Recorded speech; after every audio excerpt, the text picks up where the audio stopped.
Isang sasakyang sangkot sa Rent Sangla modus ang matagumpay na recover ng mga tauhan ng Highway Patrol Group Capiz sa isinagawang follow-up operation sa Barangay Andagaw, Calibo, Aklan. Ito ay bahagi ng walang humpay na kampanya ng PNP, HPG laban sa carnapping at iba pang uri ng motor vehicle-related crimes. Narito ang detalye ang report mula kay Patrolman Mark Roland Feliciano. Iting na operasyon ng PNP Highway Patrol Group sa pagsugpo kontra karnapping. Isang sasakyang Mitsubishi Montero ang matagumpay na na-recover ng mga operatiba ng HPG Capiz sa pangunguna ng kanilang provincial officer na si Police Captain Pedro T. Macababa Jr. sa Barangay Andagaw, Calibo, Aklan nitong nakarang araw. Ito naman ang panayam ni Police Captain Macababad sa nasabing operasyon.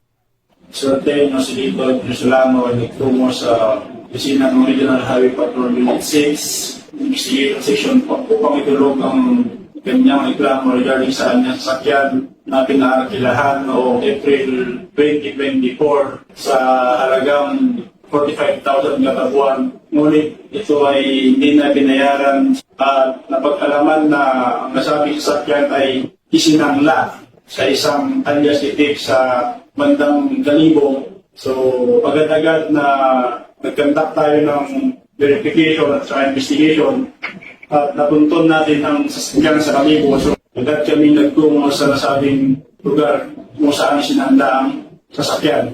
At nung ipaliwanag namin ito sa napagsanlaan, ay agad naman itong voluntaryong sinurrender nang malaman niya ang status ng dinala namin ng nasabing sasakyan sa Regional Highway Patrol Unit 6 para sa macro-routine examination at further verification. Ipinaliwanag ng HPG ang status ng sasakyan at voluntaryo namang isinurrender ito ng possessor. Pansamantalang nasa kustodiya ng Regional Highway Patrol Unit 6 ang nasabing sasakyan at sasailalim sa macro-etching examination ng forensic group. Sa anumang katanungan, reklamo o impormasyon, ang himpilan ng HPG mula Luzon, Visayas at Mindanao ay palaging bukas upang kayo'y tulungan. Kami ang Highway Patrol Group, ang kakampi nyo sa kalsada na patuloy na magbibigay ng serbisyong HPG. Dahil dito sa ating bagong Pilipinas, ang gusto ng pulis, ligtas ka. At sa iba pang balitang serbisyong HPG, tumutok lamang sa aming YouTube channel at Facebook page na Police News Network.